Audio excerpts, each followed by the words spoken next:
কিছু বছর আগে ওয়ারেন বাফেট জর্জটাউন ইউনিভার্সিটিতে একটি সেমিনারে তরুণদের উদ্দেশ্যে বক্তব্য দিচ্ছিলেন। এমন সময় একজন যুবক ওয়ারেন বাফেটকে একটি প্রশ্ন করেছিল। তিনি বলেন, স্যার, আমার বয়স মাত্র 21 বছর। আমি নিজে উপার্জন করি আর আমার মাসের সকল খরচ শেষ করার পর আমার হাতে মাত্র $100 থাকে, আর এটি আমি জমা রাখি।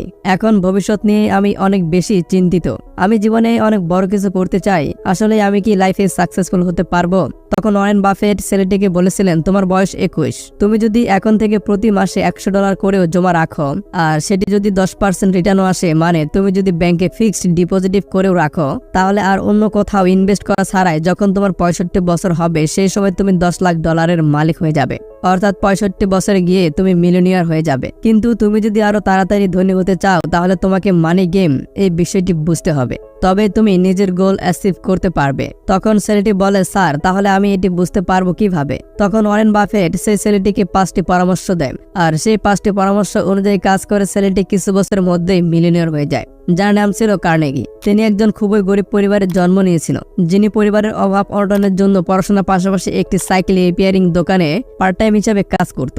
যখন তার বয়স 15 বছর হয়, তখন সে একটি মোটর সার্ভিসিং দোকানে জব নেয়। শুরু থেকে এই কাজে তার খুব আগ্রহী ছিল, যার জন্য সে খুব সহজে সমস্যাগুলো সমাধান করে ফেলত।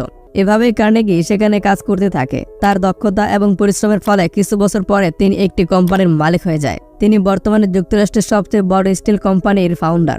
2021 সালের হিসাব অনুযায়ী তার বর্তমান সম্পত্তির পরিমাণ $5.5 বিলিয়ন। তাকে যে 5টি পরামর্শ দিয়েছিল সেগুলো মেনেই সেই ছেলেটি মাত্র 30 বছর বয়সেই ধনী হয়ে যায়। কি ছিল সেই 5টি পরামর্শ? আজকের ভিডিওতে সেগুলোই জানবো। তার আগে আপনাকে জানতে হবে আসলে আমরা গরিব কেন থাকি। এটা যদি বের করতে না পারেন তাহলে আপনি কখনোই সফল বা ধনী হতে পারবেন না। তাহলে আসলে জেনে নেই। 1 নাম্বার, বিগিন এট বিগিনিং। আমরা মনে করি গরিব এবং ধনী ব্যক্তিদের মধ্যে প্রথম পার্থক্য হলো টাকা পয়সা, কিন্তু ওয়ারেন বাফেট বলেন এটা সম্পূর্ণই ভুল ধারণা। কারণ ধনী এবং গরিবদের মধ্যে পার্থক্য টাকার কারণে হয় না, বরং তাদের মেন্টালিটির কারণে হয়। যে মানুষগুলো লাইফে সাকসেসফুল হয়, টাকা পয়সা উপার্জন করে, তারা তাদের নিজের দক্ষতা এবং ট্যালেন্টকে 100% কাজে লাগিয়েই করে। কিন্তু তারা হঠাৎ এটি পেয়ে যায় এমনটা নয়। এটির পিছনে তাদের বহু বছরের পরিশ্রম, বহু রাত জাগা থাকে অনেক ধরনের স্যাক্রিফাইস। আর যারা দীর্ঘদিনের ধৈর্যের সাথে এগুলো করতে পারে তারাই মূলত সফল হয়। প্রতিটা সাকসেসফুল বিজনেসটাই trial and error concept follow করে, অর্থাৎ তারা বারবার চেষ্টা করে, ব্যর্থ হলে আবার চেষ্টা করে, কখনো হাল ছেড়ে দেয় না। এভাবে একটা না একটা সময় তারা সফল হয়েই যায়। সফল হওয়া বা বড়লোক হওয়ার সহজ কোনো রাস্তা নেই, এটা খুব তাড়াতাড়িও করা যায় না। আসলে ধনী হওয়ার এটিও একটি স্কিল, যেটা ধীরে ধীরে শিখতে হয়, নিজের মধ্যে আয়ত্ত করতে হয়। আপনি যদি কাজে সফল না হন, তার মানে ওই কাজে আপনার স্কিল নেই। আপনি ধনী এই জন্যই হতে পারছেন না কারণ ওই স্কিল আপনার জানাই নেই। আপনি যদি সফল হতে চান তাহলে এটা নিয়ে শুধু ভাবলেই হবে না, স্বপ্ন দেখলেই হবে না। আপনাকে শিখতে হবে, ফিনান্সিয়াল নলেজ গেইন করতে হবে। 2 number, learn to become rich. বড়লোক হতে তো সবাই চাই, কিন্তু বাস্তবে আমরা কতজন বড়লোক হতে পারি? দেখুন, খুব কম সংখ্যক মানুষেরাই ফিনান্সিয়াল ফ্রিডম অ্যাচিভ করতে পারে। বাকিরা কেন পারছে না? কারণ তারা নিজের অজান্তেই এমন কিছু ভুল করে থাকে যেগুলো তাদের বড় হতে দেয় না। যেমন, প্রথমত মানুষ ছোটবেলা থেকে নিজের মাইন্ডটা এমন করে ফেলে যে আমরা তো কখনোই ধনী হতে পারবোই না, এটা অনেক কঠিন কাজ, আমাকে দিয়ে হবে না। এরকম মাইন্ড থাকলে আপনি কখনোই ধনী হতে পারবেন না। দ্বিতীয়ত, কিছু মানুষ আছে যারা ধনী হতে চায় এবং বিশ্বাস করে তারা ধনী হতে পারবে, কিন্তু সমস্যা হলো তারা এটার জন্য কোনো কাজই করে না। অনেক মানুষকে আপনি বলতে শুনবেন তারা অনেক বড়লোক হবে, অনেক টাকা রোজগার করবে, সবাইকে দেখিয়ে দেবে, কিন্তু যত বড় বড় কথা বলে তারা তার 1% কাজও করে না। এই ধরনের মানুষগুলো কখনোই বড়লোক হতে পারে না। তৃতীয়ত, অনেক মানুষ আছে যারা ভাবে আমার কাছে যা আছে এটাই যথেষ্ট। তারা ভাবে আমার যতটুকু সম্পদ রয়েছে বা আমি যা আয় করছি ততটুকুই যথেষ্ট, এর থেকে বেশি পরিশ্রম করার দরকার নেই, এর চেয়ে বেশি টাকা কামানোরও দরকার নেই। এই ধরনের মানুষেরা উন্নতি করতে না পারলেও একসময় নিঃস্ব হয়ে যায়। যখন এরা কোনো বড় প্রবলেমে পড়ে তখন তাদের সব টাকা একসঙ্গে শেষ হয়ে যায়, তখন তারা অনেক বড় ভয়ঙ্কর বিপদে পড়ে যায়। চতুর্থ, কিছু মানুষ বাইরে থেকে দেখে অনেক বড়লোক মনে হয় কারণ তারা অনেক এক্সপেন্সিভ জিনিস কিনে অনেক টাকা খরচ করে নিজের শখ বা বিনোদনের জন্য। বাস্তবে তাদের অ্যাকাউন্টের টাকার পরিমাণ একেবারে শূন্য থাকে। আর খোঁজ নিয়ে দেখবেন এদের লাখ লাখ টাকা ঋণ আছে। এই মানুষগুলো কোনোদিন ধনী হতে পারে না। পঞ্চমত, যে মানুষগুলো ভবিষ্যৎ নিয়ে চিন্তাই করে না, বর্তমান নিয়ে পড়ে থাকে, তাদের সাধারণত কোনো সেভিংসই থাকে না, তাদের কোনো ভবিষ্যৎ পরিকল্পনাও থাকে না। তারা ভাবে আজকে যেভাবে চলছে চলুক, কালকেরটা কালকে দেখব, কিন্তু কালকে যে তাদের জন্য কতটা ভয়ঙ্কর পরিস্থিতি অপেক্ষা করছে সেটা তারা কখনোই ভাবে না। তো এতক্ষণে জেনে গেছেন মানুষ গরিব থাকে কেন। তাহলে এখন জানা যাক ধনী বা সফল হওয়ার জন্য আপনাকে আসলে কি কি করতে হবে। নাম্বার 1, বিগিনিং এ এন্টারপ্রেনিউর। আমেরিকার ইকোনমিক হিস্ট্রি অনুযায়ী আপনি যদি কম বয়সে ধনী হতে চান তাহলে অবশ্যই আপনাকে একজন এন্টারপ্রেনিউর অথবা একজন সফল উদ্যোক্তা হতে হবে, কারণ এটাই বড়লোক হওয়ার সহজ উপায়। রিসার্চে জানা গেছে পৃথিবীর যত মিলিনিয়র রয়েছেন তাদের মধ্যে 75% মানুষই নিজের বিজনেস তৈরি করে নিজেরাই বড়লোক হতে পেরেছে। Number 2, work your way up.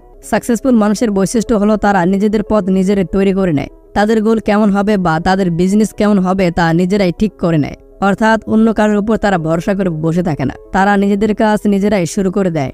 Number 3, B expert. Warren Buffett ছেলেটিকে বলেন, তুমি যদি অনেক টাকা ইনকাম করতে চাও তোমাকে অবশ্যই একটি স্কিলের ব্যাপারে এক্সপার্ট হতে হবে। আমেরিকাতে যারা হাই সাকসেসফুল ব্যক্তি রয়েছেন তাদের মধ্যে 10% লোক ব্যবসা ছাড়াই অন্য কোনো প্রফেশনের সাথে সংযুক্ত থেকে অনেক ধনী। তারা অনেকেই কেউ ডাক্তার, কেউ ইঞ্জিনিয়ার, কেউ লয়ার, কেউ অন্য পেশায় জড়িত, কিন্তু তাদের একটি বিশেষত্ব হলো প্রত্যেকেই নিজ নিজ সেক্টরে একজন এক্সপার্ট। এর জন্যই তাদের প্রচুর ডিমান্ড মানুষের কাছে, তাদেরকে অনেক টাকা ফি দেয় এবং অপেক্ষা সত্ত্বেও তাদের সার্ভিসটি নিতে চায়। তাই আপনিও যদি কোনো একটি বিষয়ে এক্সপার্ট হতে পারেন তাহলে দেখবেন আপনাকে টাকার পেছনে ছুটতে হবে না, টাকায় আপনার পেছনে ছুটবে। Number 4, B A sales expert. American মিলিয়নদের মধ্যে 5% লোক রয়েছে যারা সেলস এক্সপার্ট। যদিও এদের কোনো নিজস্ব বিজনেস নেই তবুও তারা জানে কিভাবে সেলস বাড়াতে হয়। তাই তারা বিভিন্ন ম্যানুফ্যাকচারিং কোম্পানির সাথে কাজ করে এবং তাদেরকে অ্যাডভাইস দিয়ে সাহায্য করে সেলস বাড়ানোর জন্য। আর এর জন্যই একজন সেলস এক্সপার্ট তার একটি মিটিং এর জন্য 7 থেকে 8 লাখ টাকা চার্জ নিয়ে থাকে। এত টাকা দিয়ে কোম্পানিগুলো তাদেরকে এজন্যই ডাকে কারণ তাদের কাছে রয়েছে সেলসের ব্যাপারে ভ্যালুয়েবল নলেজ। তাই আপনি যদি বড়লোক হতে চান এবং নিজের ব্যবসাকে সফল করতে চান তাহলে অবশ্যই আপনাকে সেলসের ব্যাপারে একজন এক্সপার্ট হতে হবে। সেলসের স্কিলকে পৃথিবীর অন্যতম সেরা ভ্যালু এবং স্কিল হিসেবে ধরে নেওয়া হয়। Number 5, learn from the best. মনে করুন আপনি অনেক কাজ পারেন, কিন্তু যতক্ষণ না আপনি একটি নির্দিষ্ট কাজ এক্সপার্ট হতে না পারছেন ততক্ষণ আপনি সফল বা ধনী হতে পারবেন না।